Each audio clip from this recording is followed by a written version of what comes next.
Assalamualaikum warahmatullahi wabarakatuh. Salam Merdeka Belajar. Perkenalkan, saya Agustin Ageng Rahayu, calon guru penggerak Angkatan 7 dari Kabupaten Temanggung.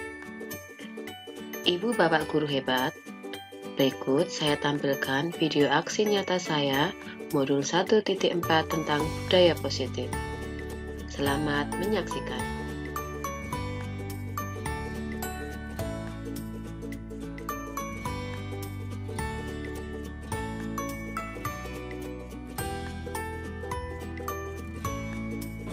Assalamualaikum warahmatullahi wabarakatuh. Waalaikumsalam warahmatullahi wabarakatuh. Selamat siang ibu-ibu dan bapak guru, rekan-rekan saya di sekolah ini.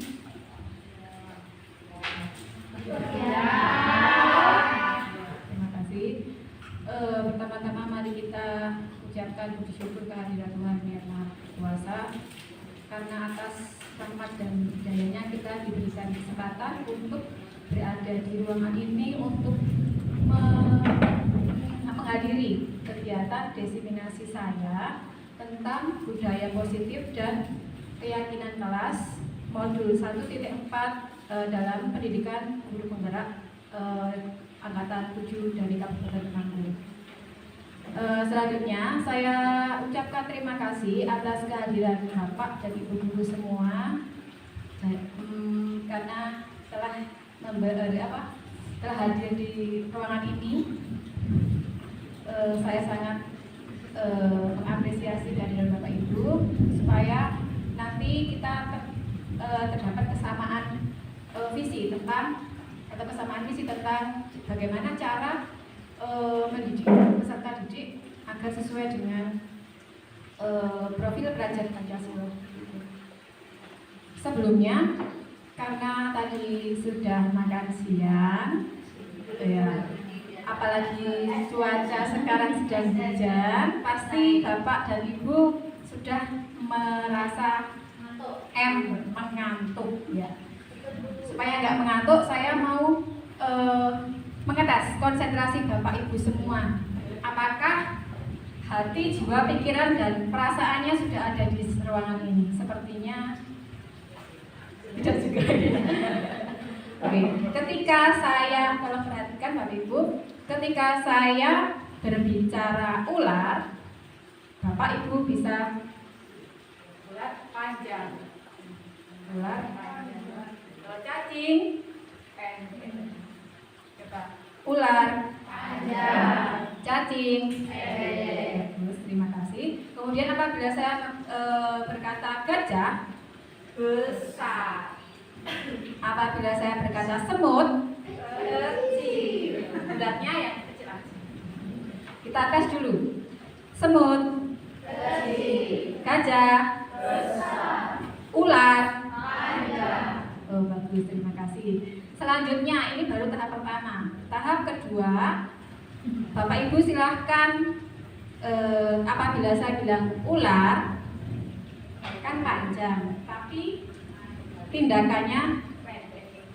Jadi perkataan dan tindakan berlawanan. Itu untuk mengetes konsentrasi. Apabila saya bilang ular cacing pendek. Siap? Konsentrasi. Ya. Boleh berdiri, daripada nanti ngantuk ya berdiri boleh. Karena kalau duduk terus pasti ya urat-urat kita sudah kaku. Baik. Sekarang kita mulai konsentrasi. Nanti yang salah maju. Kayak muridnya. Nanti yang salah maju lagi. Diseminasi. Enggak ya. Oke, sekarang saya ular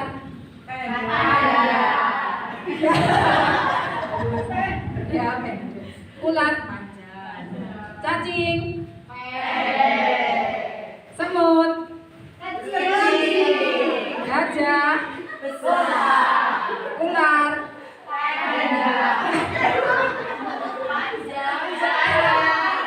ular panjang, cacing pendek, semut kasih, tepuk tangan untuk kita semua.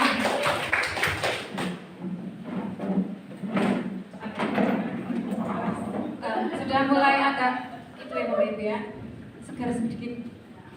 Selanjutnya saya lanjutkan.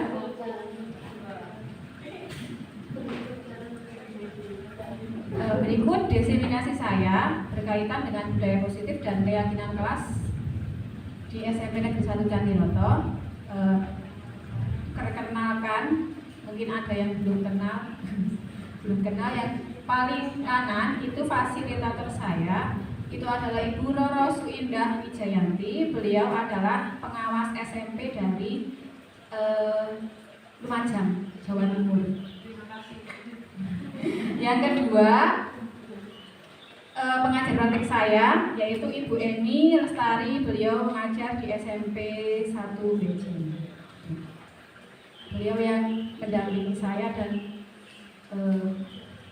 memotivasi saya untuk mengikuti sesuai dengan jadwal.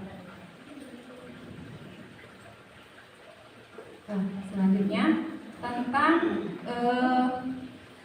sebelum saya masuk ke budaya positif, kita tahu dulu konsep pendidikan menurut Bapak Ki Hajar Dewantoro sebagai Bapak Pendidikan di Indonesia. Bapak Ki Hajar Dewantoro itu mengibaratkan peserta didik itu sebagai tanaman dan kita sebagai pendidik itu adalah sebagai petani. Jadi kita itu petani yang menanam bibit-bibit atau benih di dalam suatu lahan atau tanah. Nah, tanah itu kalau di dalam dunia pendidikan diibaratkan itu sebagai sekolah. Nah, untuk menghasilkan peserta didik yang mempunyai karakter yang bagus, memiliki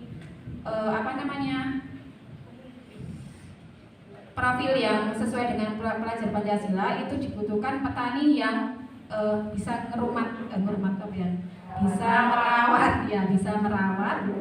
Salah satunya misalnya dengan cara memperbaiki kondisi tanah. Berarti sebelum menanam kita memperbaiki kondisi tanah dulu. Berarti sekolah itu kita ciptakan lingkungan yang aman, nyaman dan menyenangkan untuk peserta didik. Nah, apabila lingkungan itu sudah tercipta suasana aman nyaman, otomatis nanti potensi peserta didik bisa tumbuh gitu, sesuai dengan minat dan bakat mereka.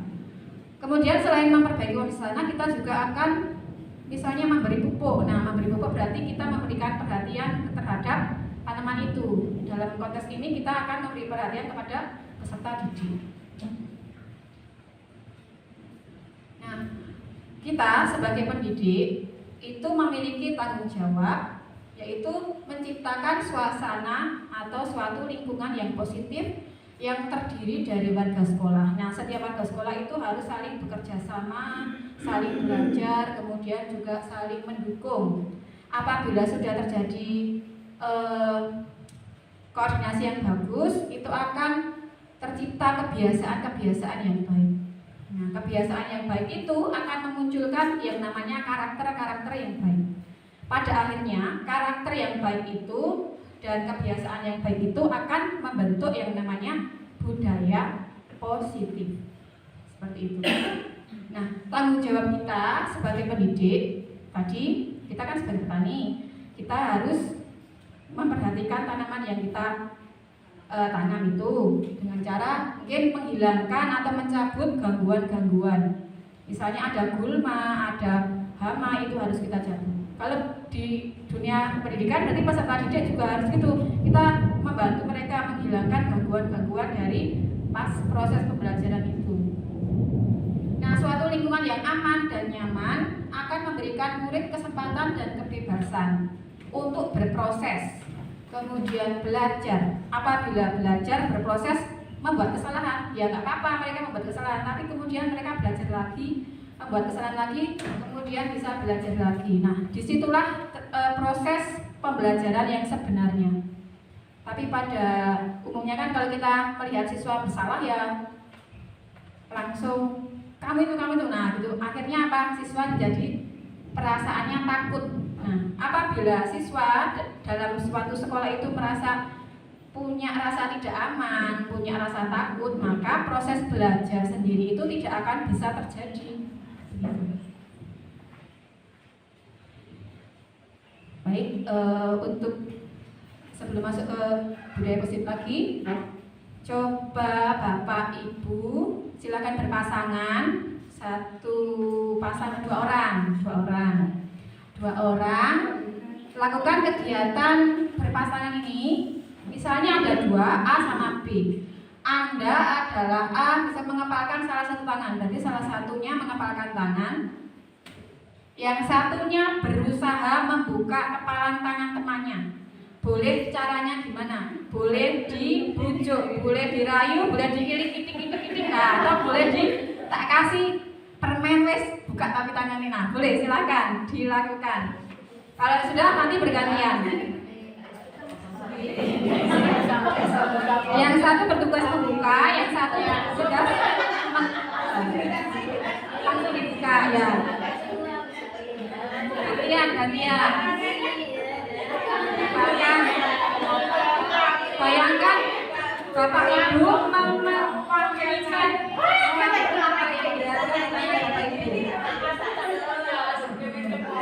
bayangkan Bapak Ibu menggunakan tangan. Terus tugas teman satunya menggoda, boleh punyanya dipaksa juga boleh. Saya rasa gimana caranya?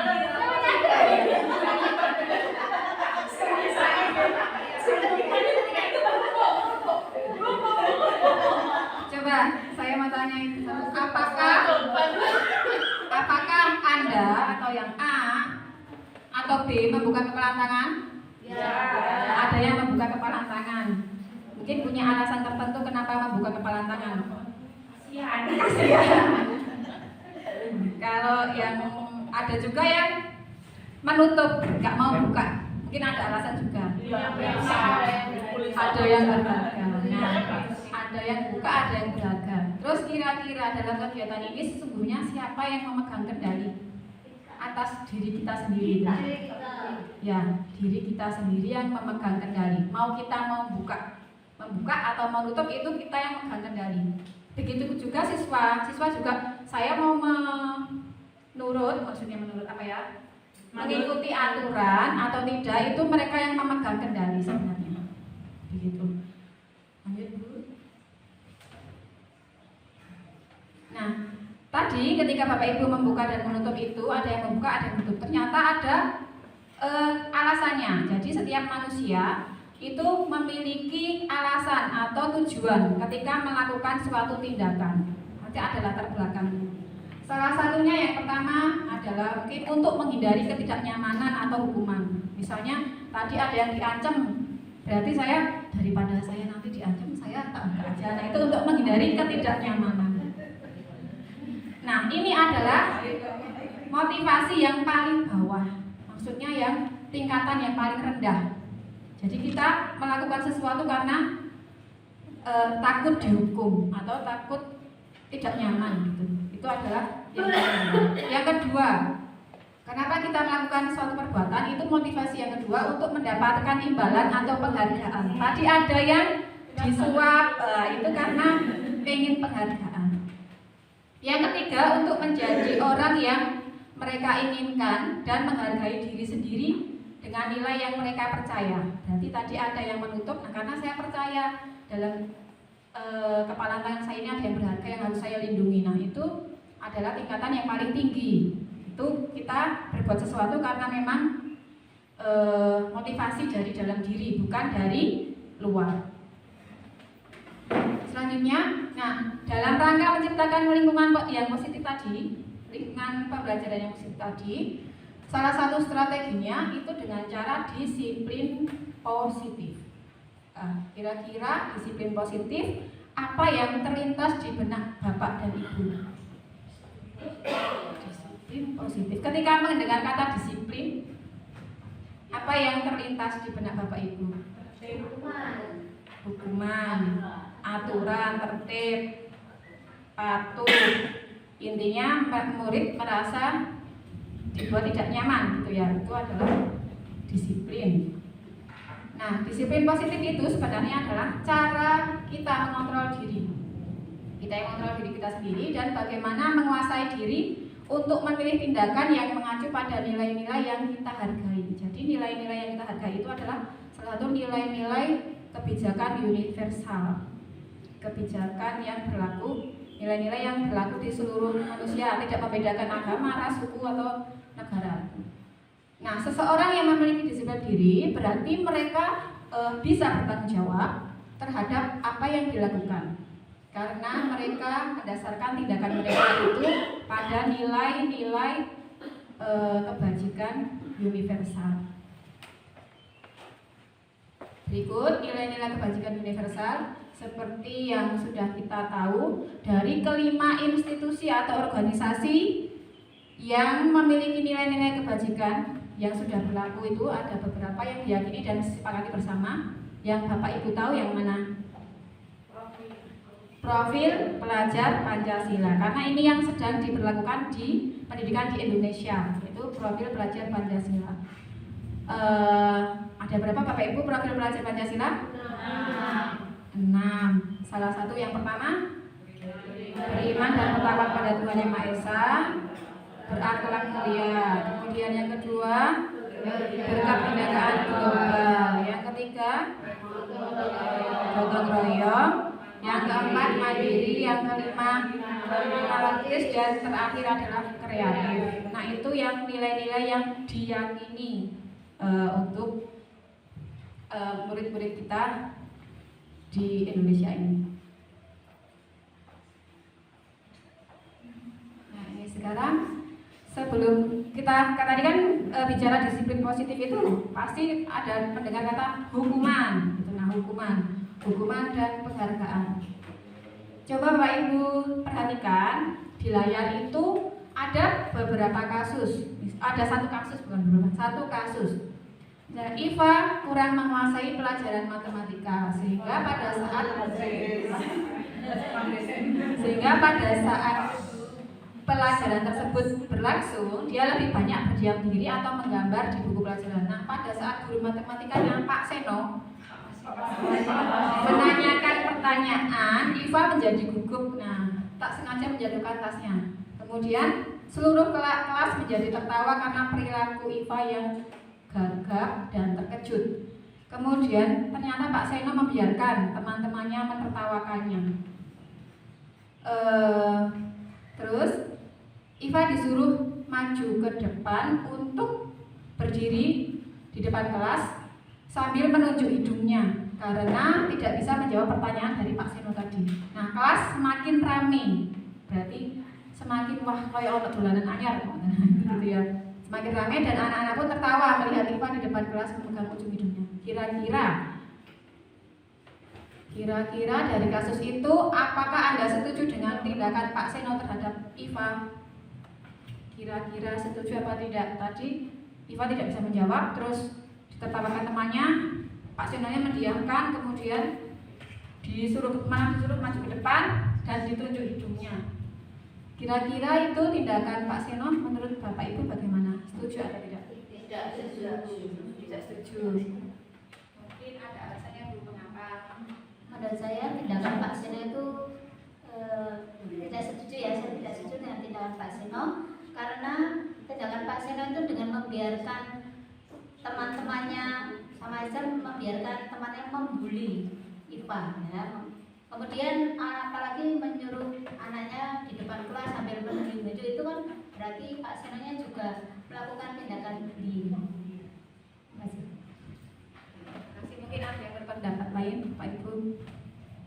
Sama ya intinya ya, kita itu nggak setuju dengan tindakan yang dilakukan oleh Pak Seno karena itu termasuk tindakan pembulian. Nah, selain pembulian, kira-kira nanti anaknya menjadi seperti apa? Malu, dendam juga bisa, semakin minder. Nah, itu. Terus yang kedua, tindakan Pak Seno terhadap Iva itu sebuah hukuman atau konsekuensi? Hukuman, karena tergantung ya. Tadi dalam kotak masalah itu belum dicantumkan tidak merupakan konsekuensi atau belum, kita belum tahu ya. Ya, itu nanti saya sampaikan. Nah, tapi menurut Bapak Ibu bagaimana? Sudah hukuman karena sepihak ya. Nah, itu dilakukan sepihak tanpa disepakati bersama, tanpa ada kesepakatan terlebih dahulu. Nah, ini adalah perbedaan antara hukuman, sanksi atau konsekuensi dan restitusi.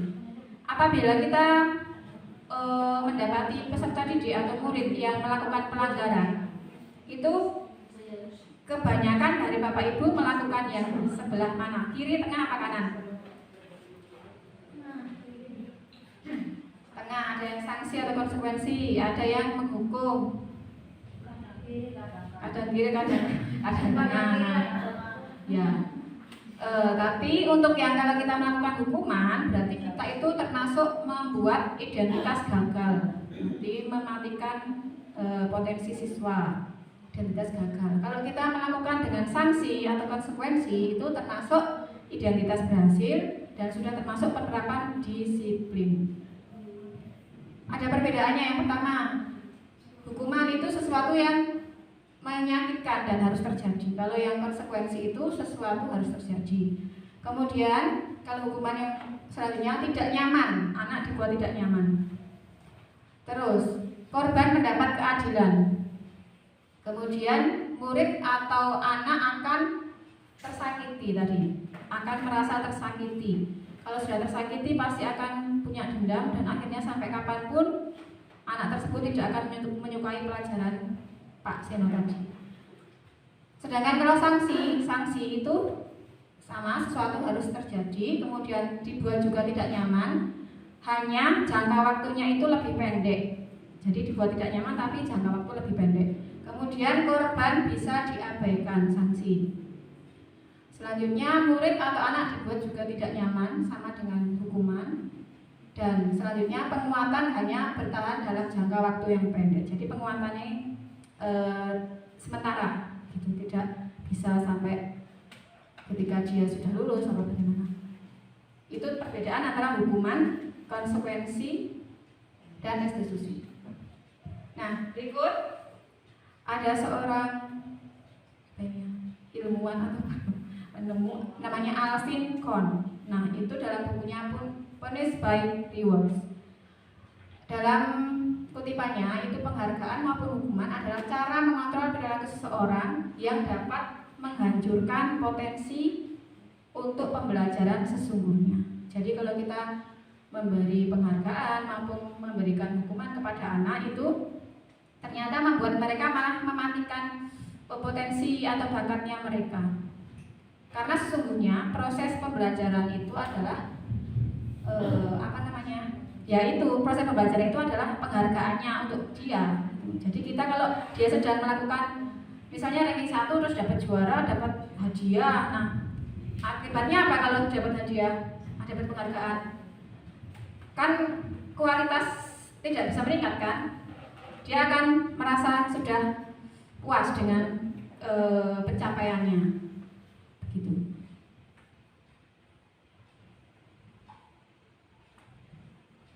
Bisa terlihat nggak Bapak Ibu? Dari pemaparan saya tadi tentang hukuman atau konsekuensi, mohon Bapak Ibu memilih ini tindakan hukuman atau konsekuensi. Yang pertama, mencatat 1000 kali di dalam buku kalimat. Saya tidak akan terlambat lagi. Kira-kira hukuman atau konsekuensi? Hukuman. Yang kedua, lari mengelilingi lapangan basket 2 kali karena terlambat. Bisa jadi hukuman, bisa jadi konsekuensi karena kalau sudah diberi kesepakatan di awal berarti termasuk konsekuensi. Yang ketiga, membersihkan coretan yang dibuatnya di meja tulis. Hukuman apa konsekuensi? Konsekuensi. Jadi siswa kalau sudah nyoret-nyoret, ya langsung konsekuensinya membersihkan. Kemudian murid diminta push up untuk 15 kali karena tidak menggunakan masker. Hukuman. Jadi siswa langsung sepihak gitu, langsung ya push up gitu. Nah, itu termasuk hukuman. Selanjutnya menggantikan kertas tugas teman yang telah dicoret-coret. konsekuensi. Jadi kita beberapa kasus di dalam layar itu kita pernah pernah mengalami ya di kelas ya beberapa. Nah, kita sudah masuk di mana? Kita termasuk yang sudah sering menghukum, apa kita memberikan konsekuensi? Silakan Bapak Ibu berefleksi diri. Saya tidak mau ya, gitu. Selanjutnya tadi. Jadi kalau siswa misalnya tadi melakukan pelanggaran, kan sudah ada aturan-aturan yang diberi di sekolah, sudah disepakati di sekolah. Ternyata dia melakukan pelanggaran. Kita harus memahami ternyata peserta didik atau murid yang melakukan pelanggaran itu pada dasarnya dia sedang memenuhi kebutuhannya. Kita harus menyadari itu. Jadi kebutuhannya mungkin nggak bisa dia penuhi. Saya butuh ini tapi nggak bisa dipenuhi. Akhirnya dia apa? Melanggar aturan dengan cara mungkin ada yang membuat gaduh atau bagaimana, itu termasuk karena dia sedang proses memenuhi kebutuhannya. Kebutuhan dasar manusia itu ada 5. Yang pertama bertahan hidupnya, jadi bertahan hidup. Jadi ada kasus siswa setiap pelajaran pasti minta, Bu istirahat setelah lapar. Nah itu mungkin dia sedang kebutuhan bertahan hidupnya harus segera dipenuhi. Yang kedua kebutuhan kasih sayang dan rasa diterima.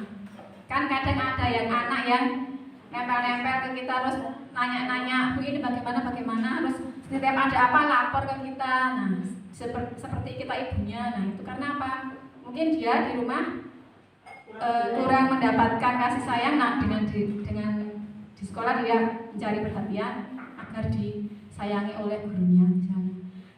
Yang ketiga, kebutuhan kekuasaan. Jadi kekuasaan sudah menguasai sesuatu. Nah, jadi dia butuh kekuasaan. Yang keempat, kesenangan. Misalnya kesenangan, kalau anak biasanya di kelas ngapain Bu? Gambar, ngobrol, ada yang lari-lari, ada yang main bola di dalam kelas. Nah itu tidur itu ya termasuk kebutuhan. Kalau tidur masuk di mana, Ge? Tidur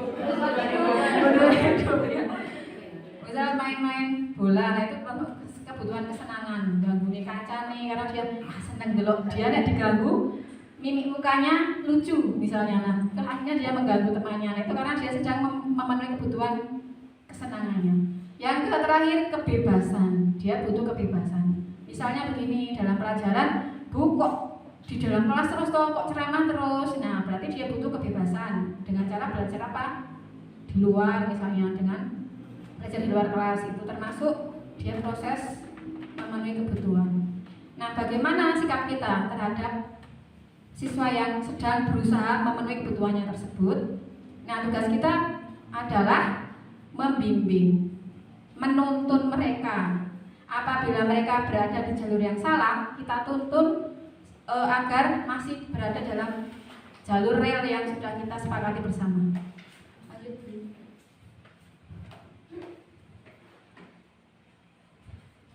Ini juga ada kasus lagi. Saya banyak kasus ya kayaknya. Ini ada satu kasus, misalnya Ibu Ambar, guru wali kelas 2A di SD Pelita Hati, sedang bingung menghadapi ulah salah satu muridnya yang bernama Doni. Nah, beberapa anak di kelas 2 telah datang padanya dan mengeluhkan Doni yang seringkali meminta bekal makan siang dengan paksa. Nah, jika Anda menghadapi situasi seperti Ibu Ambar, kira-kira apa yang akan Ibu lakukan? Menurut Anda, kira-kira apa alasan Doni melakukan tersebut? Kira-kira kenapa Doni suka minta makanan paksa kepada teman-teman? Salah satu kebutuhan hidup yang harus dia penuhi? Iya, karena tadi kebutuhan hidup bertahan hidup tadi itu ya. Itu karena dia mungkin belum sarapan, ingin bertahan hidup. Nah, dengan cara meminta pada temannya. Jadi ketika Bapak Ibu mendapati anak yang melanggar aturan, silakan di cross check dulu, mungkin latar belakangnya apa, kebutuhan apa yang harus dia penuhi.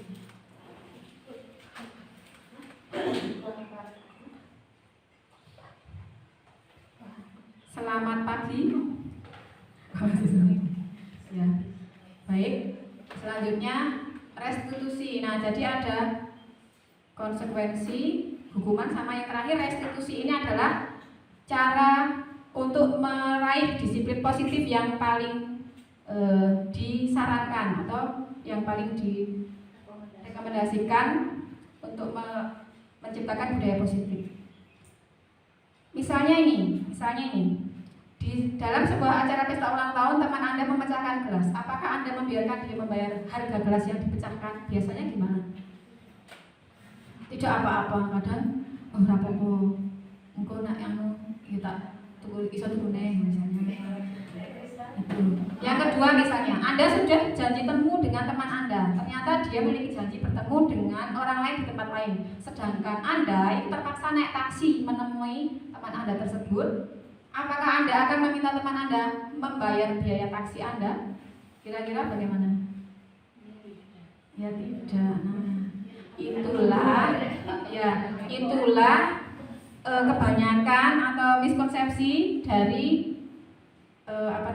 kalau seseorang melanggar perjanjian, nah itu langsung enggak apa-apa, besok masih ada waktu, misalnya begitu. Nah itu lama-kelamaan menjadi budaya kan. Nah, kita tidak membiarkan mereka untuk mempertanggungjawabkan apa yang mereka perbuat, tidak memberikan solusi, tidak memberikan mereka kesempatan untuk menawarkan solusi, tapi kita udah langsung stop, wes rapopo gitu. Nah itu adalah salah satu kesalahan kita pada umumnya, nggak cuma satu orang, semua seperti itu. Nah itu mulai dari sekarang kita mungkin bisa memberikan kesempatan kepada orang untuk memecahkan permasalahannya atau menawarkan solusi supaya dia merasa dihargai. Kalau misalnya kita wes dibuat kecewa terus kita bilangnya nggak apa-apa, akhirnya orang tersebut merasa koyok merasa bersalah, selain itu juga merasa tidak dihargai atau bagaimana itu miskonsepsi kita selama ini. Bisa dibaca Bapak Ibu restitusi. Nah ini adalah pendekatan disiplin positif. Itu adalah proses kolaboratif yang mengajarkan murid untuk mencari solusi. Jadi murid sendiri yang mencari solusi atas masalahannya, dan tugas kita hanya memanajeri, membantu mereka untuk menawarkan solusinya.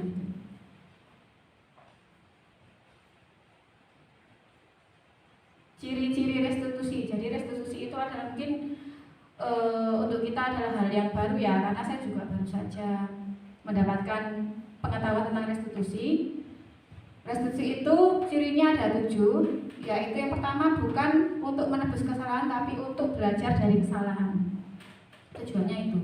Selanjutnya yang kedua, itu restitusi itu berfungsi juga untuk memperbaiki hubungan. Seperti tadi, ketika kita dikecewakan oleh teman, nah temannya mau menawarkan solusi, tapi kita bilang nggak usah, nggak apa-apa. Nah itu kan jadi hubungannya kayak gimana gitu kan, sungkan. Nah itu dengan cara restitusi memperbaiki hubungan. Yang ketiga, restitusi adalah tawaran. Jadi tawaran bukan paksaan. Yang keempat, restitusi menuntun untuk melihat ke dalam diri. Jadi kita misalnya melakukan kesalahan, terus kita bisa melihat dalam diri kita apa yang salah. Terus kalau sudah salah kita harus bagaimana. Nah itu termasuk ciri restitusi yang keempat.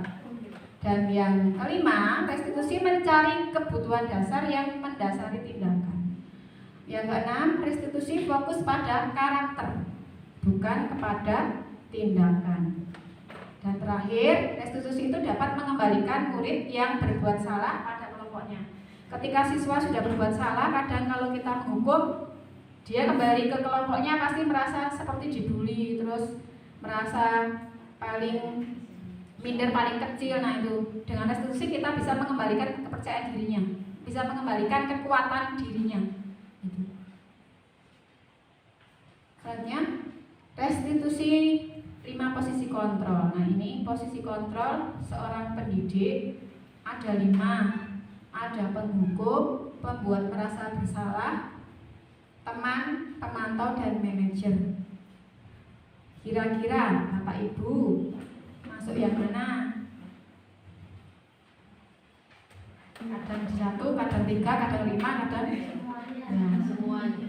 Iya, boleh. Kita itu tidak harus langsung posisi kelima terus tuh enggak. Jadi kita fleksibel. Kapan pada posisi sebagai teman, kapan sebagai penghukum, kapan sebagai pembuat rasa bersalah. Nah, yang posisi penghukum saya jelaskan dulu. Posisi penghukum itu adalah ini, penghukum ciri-cirinya.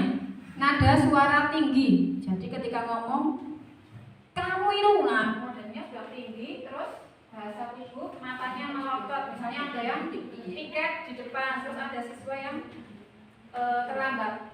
Sini kamu, nah misalnya gitu dengan tangannya berkaca pinggang. Nah, itu termasuk kita termasuk tipe penghukum. Kira-kira bagaimana perasaan Bapak Ibu? Perasaan anak-anak? Takut, minder, dendam karo guru mesti kayak gurune akhirnya apa? Menghindar ketika ketemu dan malu. Itu posisi penghukum. Oke, Bapak Ibu, dari kelima restitusi 5 posisi kontrol seorang pendidik ada penghukum, pembuat rasa bersalah, teman, pemantau, dan manajer. Kira-kira Bapak Ibu tadi di posisi yang mana? Kadang-kadang berubah-ubah, bisa posisi 1 mulak-malik itu ya. Nah, itu kita nggak harus di posisi manajer terus. Kita bisa mengkondisikan sesuai kebutuhan. Bisa kadang di teman, kadang pemantau, atau kadang manajer. Masih semangat Bapak Ibu? Semangat. Luar biasa.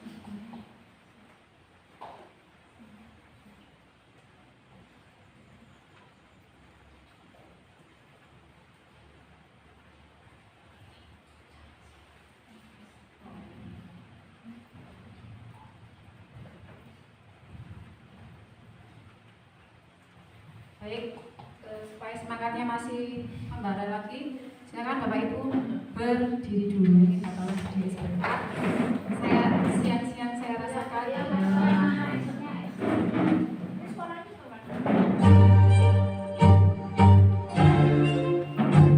silakan diikuti gerakan. Ini adalah untuk menyeimbangkan antara otak kanan dan otak kiri Bapak Ibu.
mulai segar?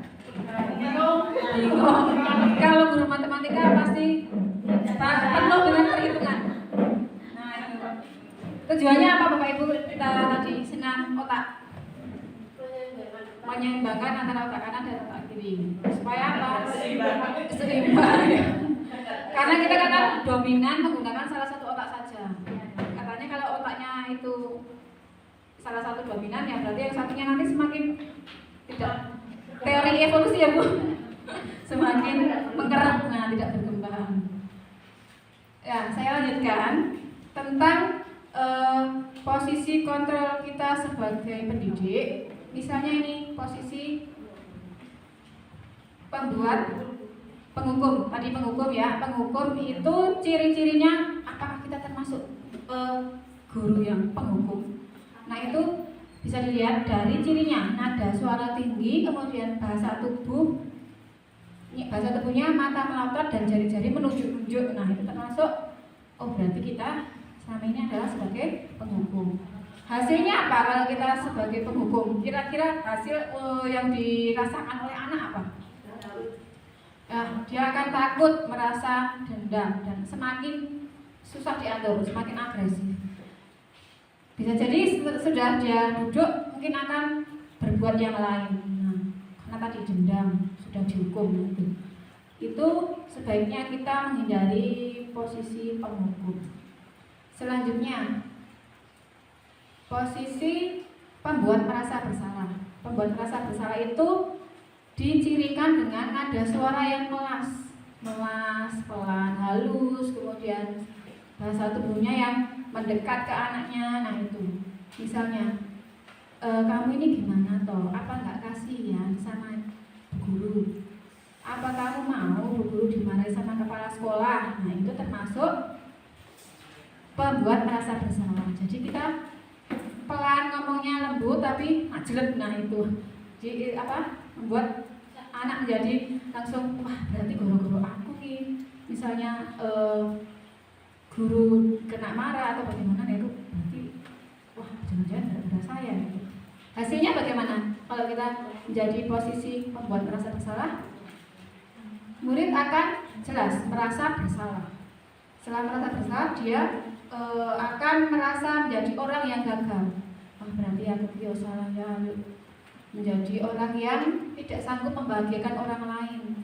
Jadi akhirnya apa? Kalau sudah merasa bersalah, merasa kecil, akhirnya lama-kelamaan dia jadi orang yang minder dan penakut. Nah itu. Yang ketiga, posisi sebagai teman. Posisi kontrol kita sebagai teman itu dicirikan dengan nada suara yang ramah, akrab, kemudian bercanda. Nah, bahasa tubuhnya merapat pada murid dan senyum jenaka.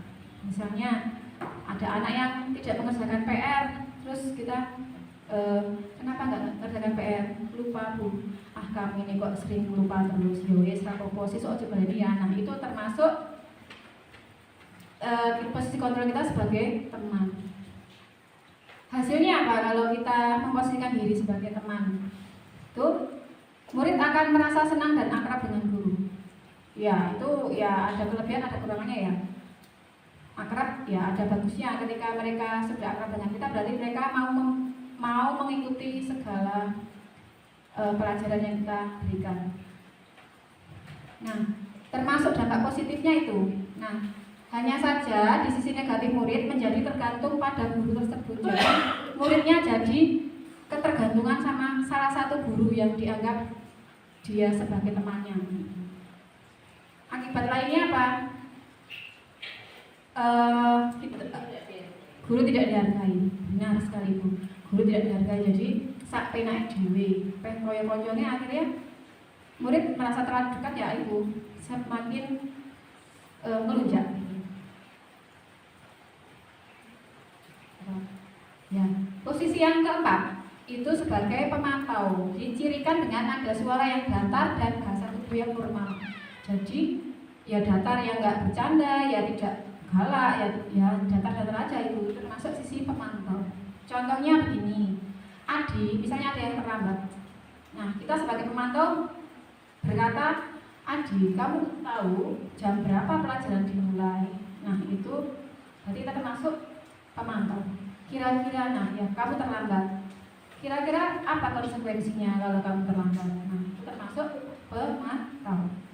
Hasilnya apa kalau kita guru sebagai pemantau? Hasilnya adalah murid menjadi memahami konsekuensi yang harus dijalankan karena telah melanggar salah satu peraturan sekolah. Jadi murid jadi tahu konsekuensinya apa kalau melanggar.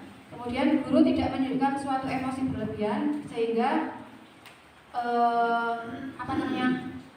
siswa tidak merasa terintimidasi tadi. Seperti itu posisi pemantau. Jadi posisi pemantau itu guru punya data-data, habis itu kalau melakukan pelanggaran baru dikasih konsekuensi. Nah itu posisi guru sebagai pemantau. Selanjutnya yang terakhir posisi sebagai manajer. Nah ini posisi yang paling dianjurkan kita sebagai pendidik. Dicirikan dengan nada suara yang tulus, kemudian bahasa tubuhnya tidak kaku, kemudian juga mendekat ke murid. Contohnya itu, misalnya tadi ada anak yang terlambat, dia akan bertanya, kamu tahu jam berapa pelajaran dimulai? Kemudian bertanya lagi, ya kamu tadi terlambat, kira-kira bagaimana kamu akan memperbaiki masalah ini? Nah itu termasuk manajer. Jadi seorang manajer itu tidak langsung memberi hukuman, tapi dia memberikan kesempatan kepada murid untuk mencari solusi atas permasalahan yang sudah dia buat. Itu. Dan tugas kita hanya membimbingnya. Itu posisi pemantau. Nah, fokus pada posisi pemantau, fokus kita itu ada pada murid, gitu ya. Kemudian murid jadi mengetahui apa masalah yang sudah dilakukan, kemudian dia menjadi tahu apa solusinya, dia mencari solusi terhadap permasalahan yang dia buat.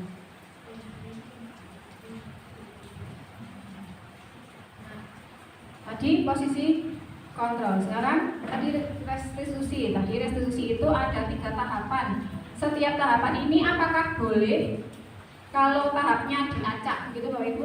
Misalnya nomor 1 menanyakan keyakinan, nomor 2-nya ini pokoknya enggak sesuai urutan. Kira-kira boleh apa tidak? Boleh. Jadi ini sifatnya luwes tidak kaku. Jadi tahap-tahapan ini boleh dilakukan secara enggak urut. Yang pertama menanyakan keyakinan.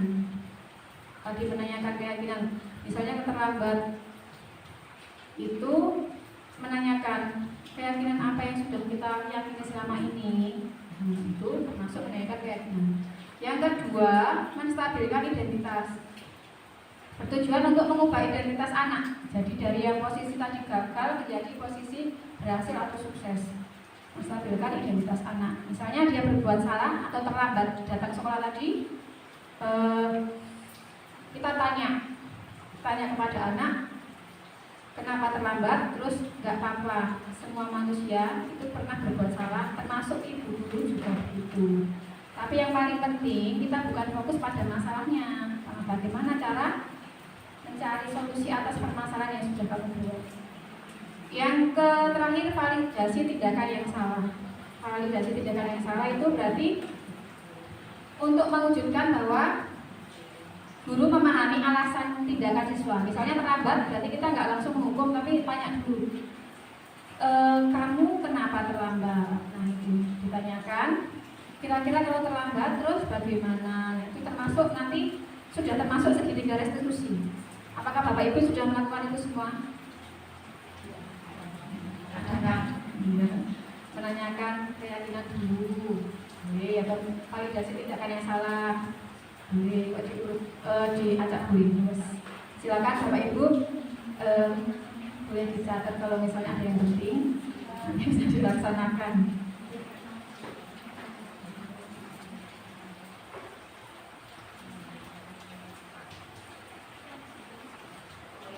Diskusi lagi Bapak Ibu, diskusi. Ini ada contoh, saya bacakan intinya saja ya. Contoh itu ada Sabrina itu datang terlambat ke sekolah dan terburu-buru. Kemudian di pintu gerbang sudah ditutup dan di sana ada yang namanya Pak Lukman. Kemudian Pak Lukman memperhatikan sepatu Sabrina. Ternyata sepatu Sabrina warnanya coklat. Kemudian Pak Lukman menanyakan ke Sabrina tentang peraturan sekolah, sepatu boleh menggunakan warna apa.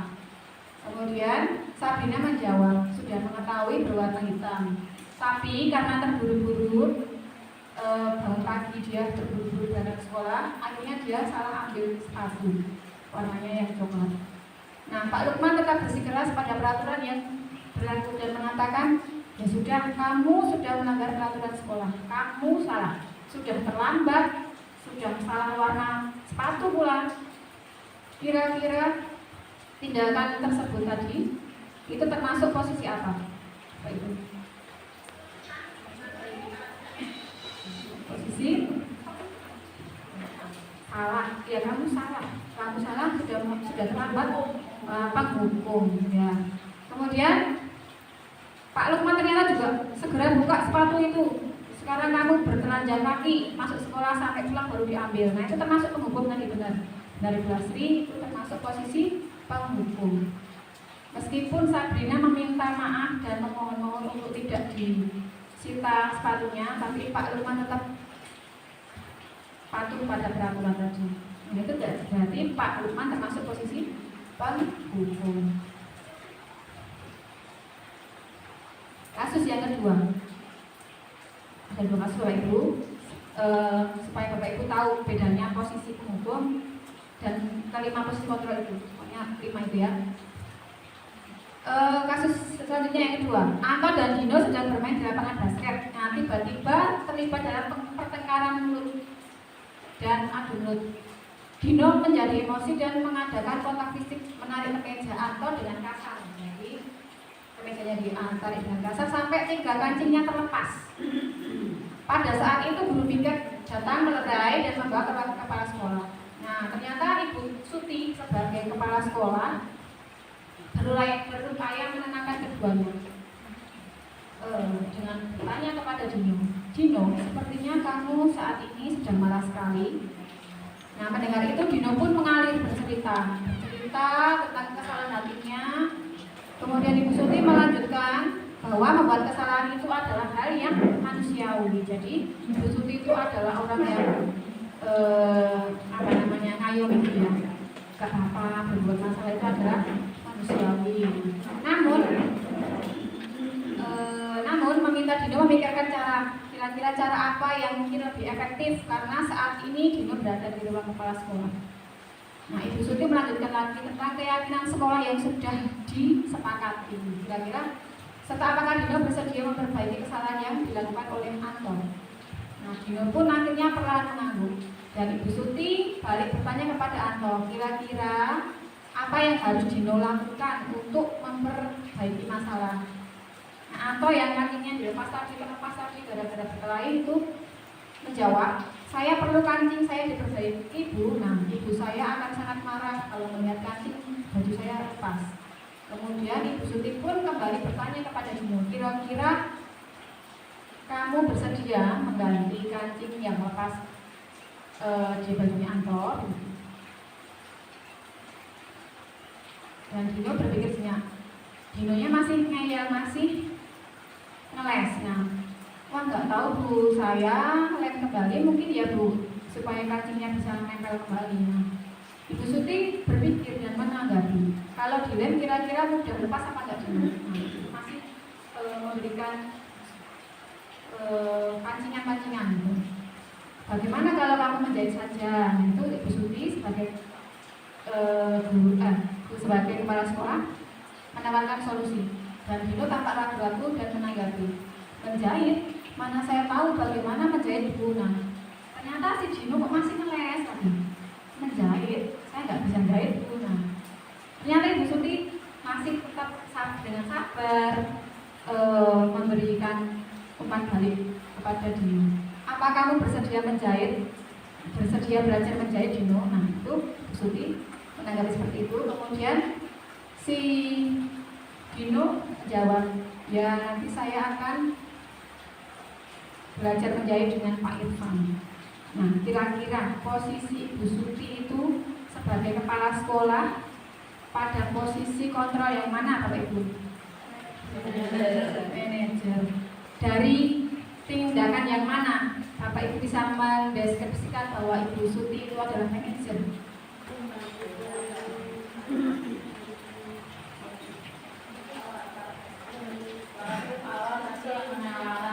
Menanyakan, ya.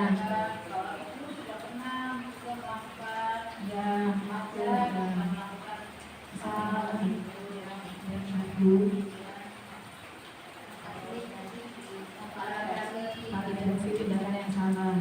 Jadi Bu Suti nggak langsung serta-merta menghukum. Jadi dia dengan sabar, dengan nada yang halus itu memberikan umpan balik kepada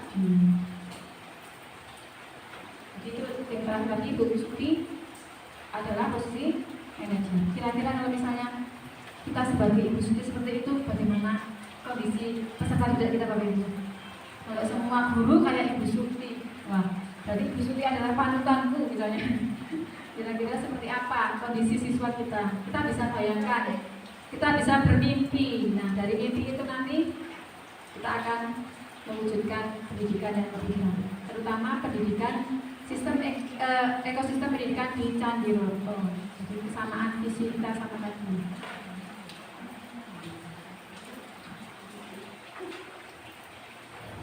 Berikut saya tampilkan proses video diskusi saya kemarin. Jadi mohon maaf kalau misalnya ada sesuatu yang apa ya, dari kabupaten disimak.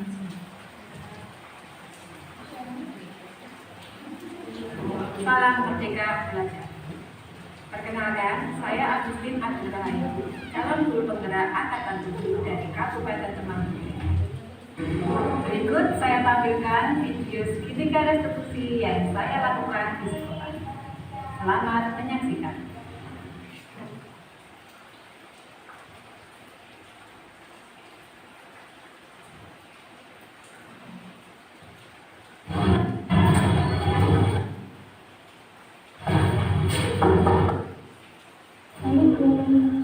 Ya, Waalaikumsalam. Ini jangan masuk.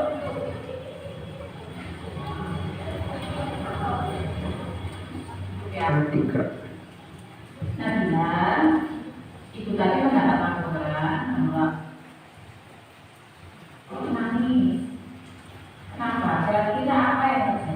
Nah, ini pada intinya ini ada dua orang anak, namanya Nabila sama Olive. Dia ini, si Nabila mengambil penggarisnya Olive karena pengen ngajak Olive mainan, tapi Olive-nya nggak mau karena sedang mengerjakan tugas. Nah, supaya Olive-nya mau, Nabila ngambil garisannya terus dipatahkan. Nah, itu kemudian diadakan restitusi. Mereka si Nabila memahami kesalahannya terus menawarkan solusinya. Salah satunya dengan menggantikan penggaris yang sudah dipatahkannya. Kira-kira kebutuhan apa yang sedang pengen dipenuhi oleh Nabila? Iya, Ibu Rini, terima kasih. Bagus, Ibu Rini, yaitu tentang kesenangan. Jadi dia pengen ngejak main temannya, tapi temannya nggak mau, supaya dia mau main, ya ini tak buat patah supaya dia mau main sama saya. Nah, itu karena kebutuhan kesenangannya. Ternyata kebutuhan kesenangannya dengan dia melakukan pelanggaran itu adalah salah. Nah, dari restitusi tadi, si Nabila sudah menyadari keyakinan selama ini yang sudah diyakini, ternyata dia nggak melakukannya. Dia melanggar keyakinan keras yang sudah dibuat. Itu salah satu kemarin begitu ceritanya tentang restitusi yang sudah saya lakukan. Selanjutnya, nah ini adalah salah satu rencana aksi nyata saya mengenai budaya positif itu dengan cara keyakinan kelas. Mungkin Bapak Ibu sudah ada yang melakukan ini di kelasnya. Ya, mungkin sudah ada beberapa yang keyakinan kelas. Nah, tujuannya apa keyakinan kelas ini? Jadi bukan peraturan kelas, beda. Kalau keyakinan kelas itu bersifat lebih abstrak, bersifat lebih abstrak daripada peraturan dan lebih rinci, lebih konkret.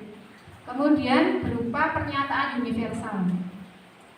Selanjutnya, pernyataan keyakinan kelas senantiasa dibuat dalam bentuk yang positif. Jadi, kalau peraturan kan begini, dilarang ngomong ketika Bapak Ibu guru menjelaskan. Itu termasuk peraturan. Tapi kalau keyakinan kelas berarti apa Bapak Ibu? Menggunakan kata yang positif.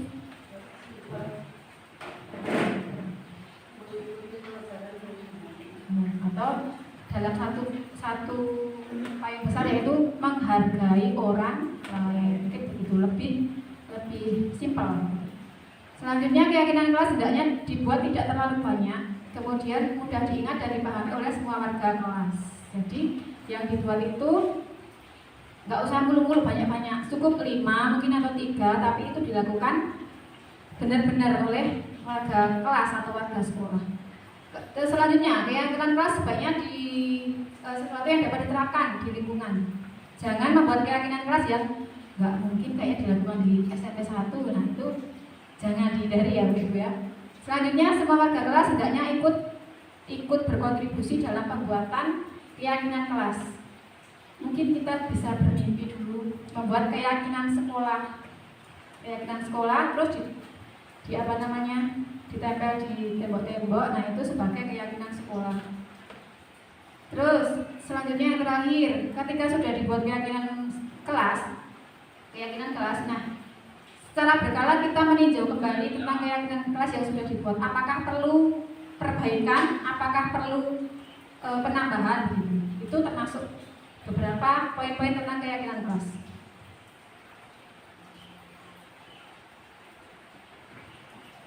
Prosedurnya gimana kalau kita mau membuat keyakinan kelas Bapak Ibu?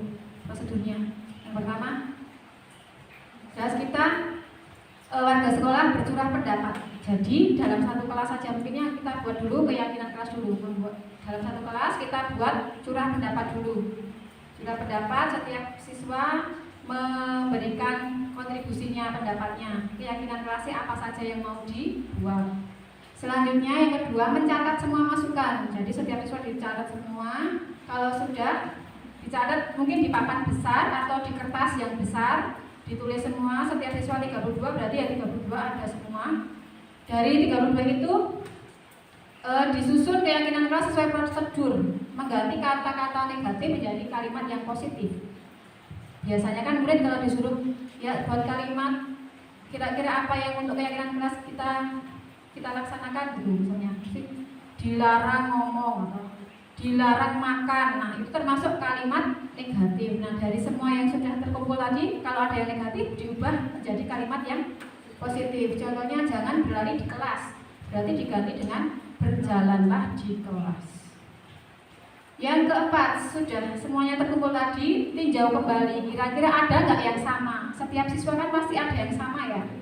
Nah itu dieliminasi, di-delete. Nah yang sama-sama jadikan satu, yang beda-beda dimasukkan.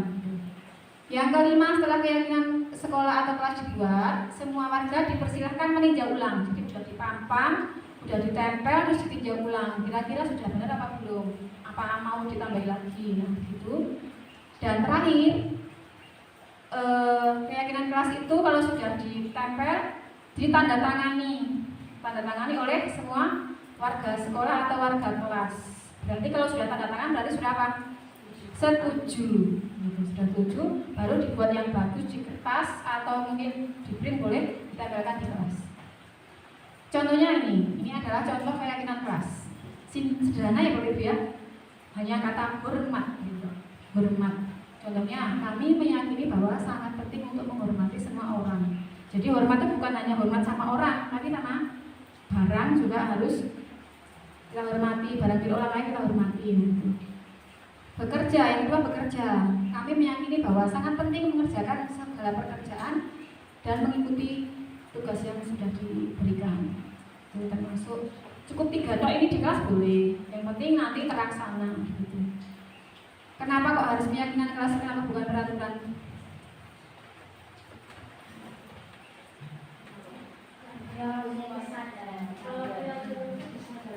Keyakinan itu ada nilai-nilai apa tadi? universal tadi dengan nilai-nilai yang mulia. Nah, itu kalau kita menggunakan yang negatif-negatif, kata negatif kan kadang itu menimbulkan akhirnya mahasiswa kayak gitu. Benar tidak Bapak Ibu? Jadi dan secara tidak langsung kita sedang berdialog negatif terhadap tingkah laku siswa. Padahal kita harus makanya harus berpikiran positif dengan cara itu membuat kalimat-kalimat yang positif. Contohnya seperti itu. Kalau sudah dibuat keyakinan kelas, kan sudah dibuat, sudah dilaksanakan, sudah ditaati. Kita harus meninjau melakukan pendalaman keyakinan. Jadi ada kegiatan pendalaman keyakinan kelas. Salah duanya dengan cara kegiatan tampak seperti dan tidak tampak seperti. Contoh dari poin hormat tadi, hormat. Tampak seperti apa? Datang tepat waktu. Berarti datang tepat waktu termasuk hormat. Yang tidak tampak seperti berarti datang terlambat. Itu siswa diajak melakukan pendalaman itu mungkin secara berkala supaya nanti semakin terbiasa dengan keyakinan itu. Yang kedua dengan kegiatan tugas saya dan tugas kamu. Jadi kita dengan kegiatan ini diharapkan siswa mengerti apa tugasnya dia dan mana yang tugasnya guru. Tugas saya misalnya, guru tugasnya mengajar, mendidik. Sedangkan tugas murid belajar, mencoba, mengerjakan soal, mengerjakan tugasnya. Itu dilakukan kalau paling tidak ya 3 bulan sekali untuk pendalaman ini. Siswa diajak melakukan itu. Kegiatan tampak tidak tampak sama kegiatan tugas saya dan tugas kamu. Selanjutnya. Ini salah satu aksi nyata saya ketika melaksanakan keyakinan kelas. Jadi siswa diberi sticky notes itu disuruh mengusulkan atau memberikan masukan tentang keyakinan kelas apa yang akan kita buat. Nah dari beberapa itu dipilih-pilih lagi kemudian disepakati. Hanya saya beberapa siswa itu kadang-kadang kalau disuruh membuat pengusulan itu pengusulnya malah yang nyeleneh. Beberapa ada yang bilang boleh makan di kelas gitu, pas pelajaran malah buat seperti itu, boleh tidur. Berarti tugas kita apa Bapak Ibu? Ya meskipun mereka diberi kemerdekaan, tugas kita meluruskan mereka. Benar sih, bebas ya bebas, tapi bukan memberikan kebebasan-kebebasannya seperti itu di luar jalur ya. Nah setelah apa pendapat kamu mengenai setelah saya buat keyakinan kelas tersebut, semua siswa menandatangani kemudian ditempel di depan kelas. Dan ketika ada beberapa siswa yang tidak mentaati keyakinan kelas yang sudah dibuat, nah itu diajak untuk melakukan restitusi, diundang untuk melakukan restitusi. Gitu Bapak Ibu, mungkin yang wali kelas harapannya nanti segera dipraktekkan. Siapa Bapak Ibu?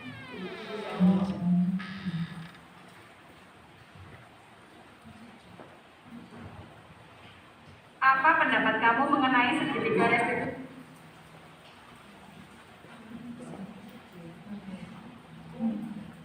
Dari beberapa pemaparan saya tadi mungkin ada beberapa pertanyaan Bapak Ibu.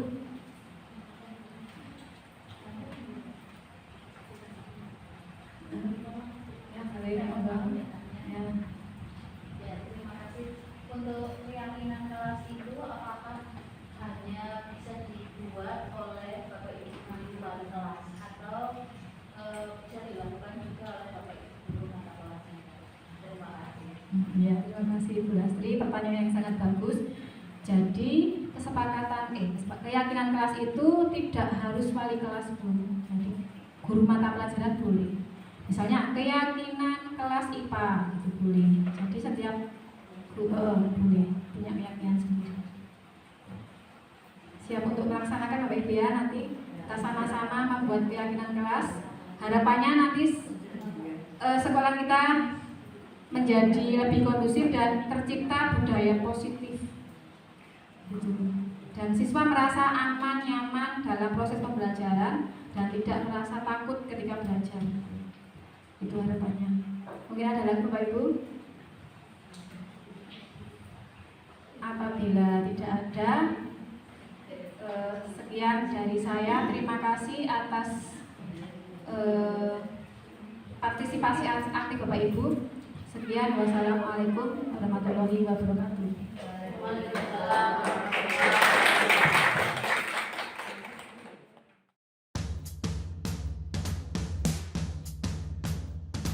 Sekian video aksi nyata saya. Semoga menginspirasi. Wassalamualaikum warahmatullahi wabarakatuh.